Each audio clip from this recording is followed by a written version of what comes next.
Magandang buhay sa lahat at welcome back dito sa aking Mathematics Tagalog tutorial.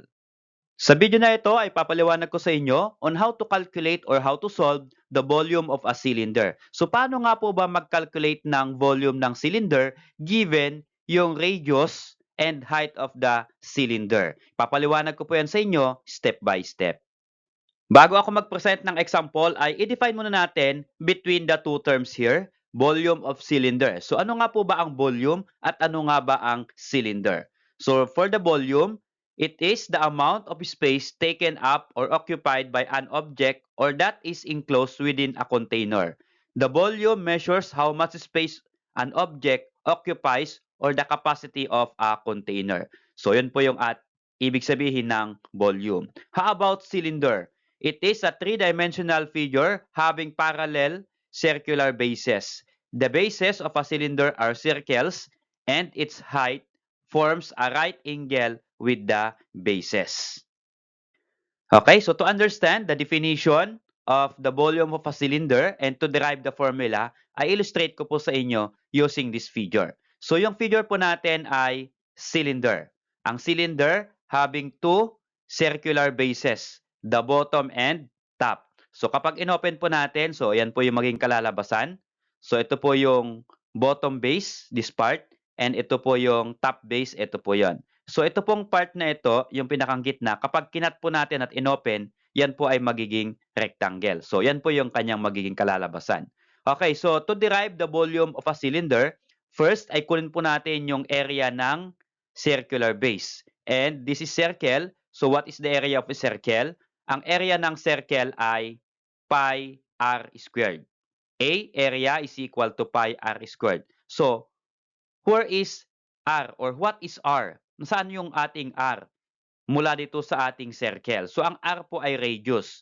So to review, kapag ito po ay straight, ito po ang gitna ng circle, ang tawag po natin dyan ay diameter. But mula po sa ating formula, that is radius, so ang radius po ay kalahati ng diameter. Okay, dito ko po sa kabila illustrate.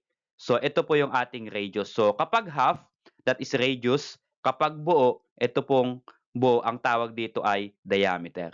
Okay, so mula dito sa area ng circle, pi r squared, ay madiderive natin yung volume ng cylinder. Okay? So for the volume of cylinder, the area of a circular base, okay, this one, then i-multiply lang natin yan sa kanyang height. Height po ng cylinder. So nasaan po yung height ng cylinder?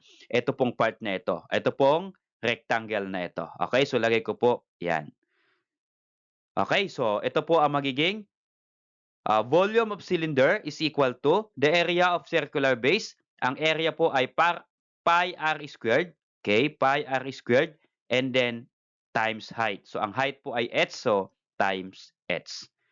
Okay, so again, r in our formula is radius and then h is the height of the cylinder and pi in word ay its value is 3.14.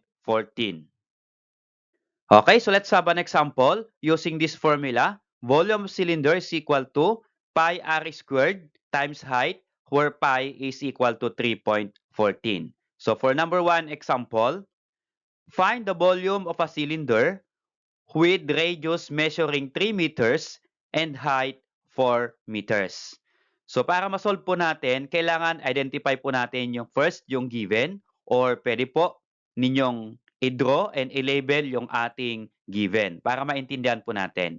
Okay, so mula sa problem natin, ang kanyang radius ay 3 meters, r is equal to 3 meters, at yung kanyang height is 4 meters. So h is equal to 4 meters. So ito po yung given mula po dito sa ating problem. Okay?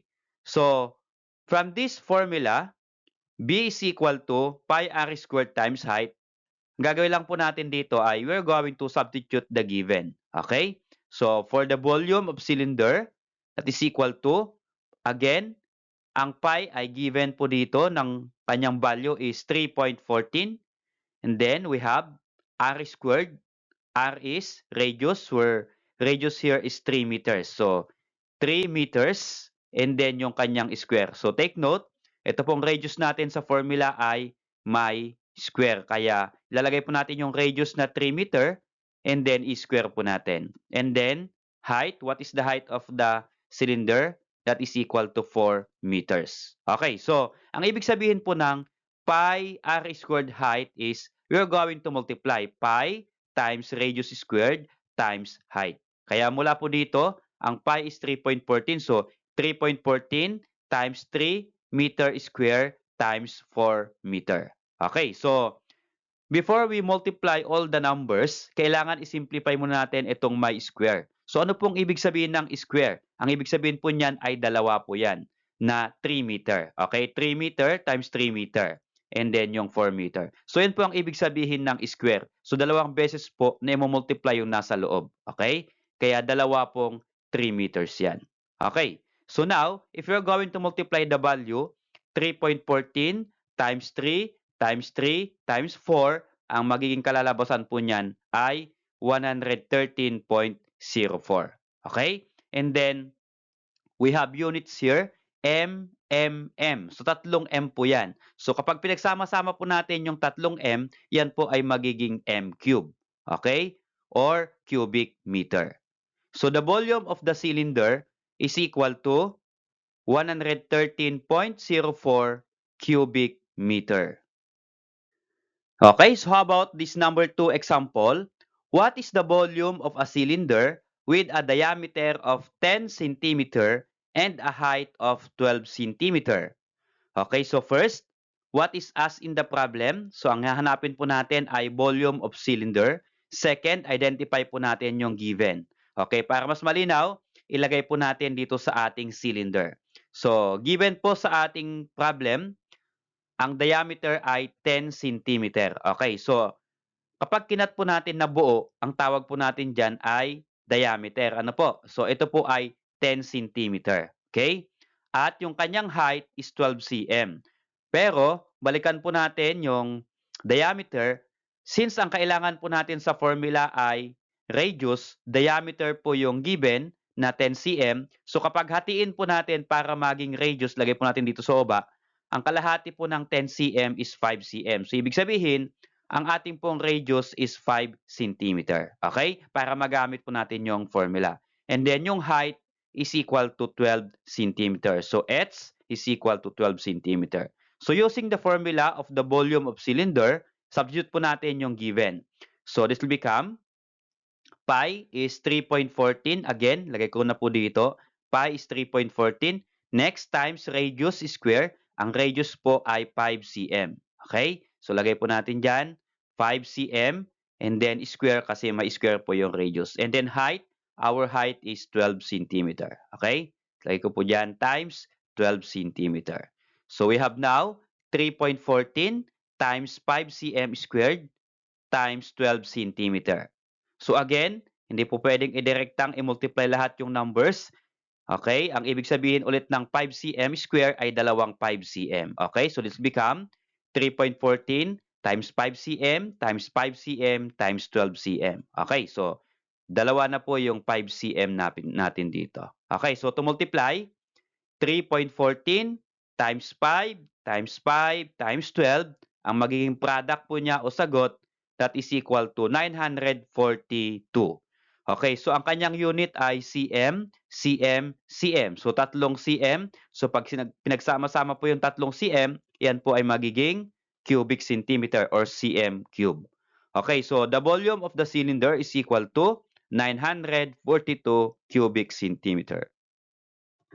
Okay, so let's have this number 3 example. Solve the volume of container A and B, then compare. So ito po yung container A or cylinder A. And ito naman po yung container B or cylinder B. So notice sa ating dalawang container, magkaiba po yung size. Okay, ito pong container A natin ay mas maliit ang height compare sa container B. Pero dito sa container A ay mas malaki yung kanyang radius compare po dito sa container B. Okay, so i-compare natin ang kanilang volume. Alin po kaya dito ang mas malaki ang volume, container A or container B? So, try to solve the volume of container A. B is equal to pi r squared, where pi is 3.14, What is our radius? Ang radius po ng container A ay 6 cm. So, 6 cm squared. Then, times height. Ang height po ay 4 cm. So, we have this one. Before we multiply again, kailangan pagdalawain muna natin itong 6 cm squared. So, magiging 3.14 times 6 cm times 6 cm and then times 4 cm. Then multiply all the numbers. 3.14 times 6 times 6 times 4. Ang magiging sagot ay 452.16. And then yung unit, cm, cm, cm, tatlong cm, yan po ay cubic centimeter. So yung volume ng container A or cylinder A ay 452.16 cubic centimeter. How about naman kaya ito pong ating container B or cylinder B? Okay, mula po sa formula, B is equal to pi r squared. Again, ang pi ay 3.14 and then radius r squared. Ang radius po ay 3 cm. So magiging 3 cm squared and then times height which is 8 cm. Then to simplify, kailangan simplify muna natin itong 3 cm squared. So ano po yung 3 times 3? That is equal to 9. Ano po? And then kapag i-multiply natin yung 9 times 3.14 times 8, ang sagot po ay 226.08. So again, ano yung unit niya? Dalawang cm dito at isang cm. So magiging tatlong cm. That is equal to cubic centimeter. So yung volume ng ating container B ay 226.08 cubic centimeter. So ano po ang mas malaki ang volume? A or B? So ang mas malaki po ay container A. We have 452.16 cubic centimeter. So hindi po ibig sabihin na mas maliit ang height ay mas maliit na po yung kanyang volume. So depende rin po ito dun sa kanyang radius. Okay? Salamat sa pod kaibigan. Kung nagustuhan mo yung video nito, please click like and subscribe kung bago ka pa lang po dito sa aking channel.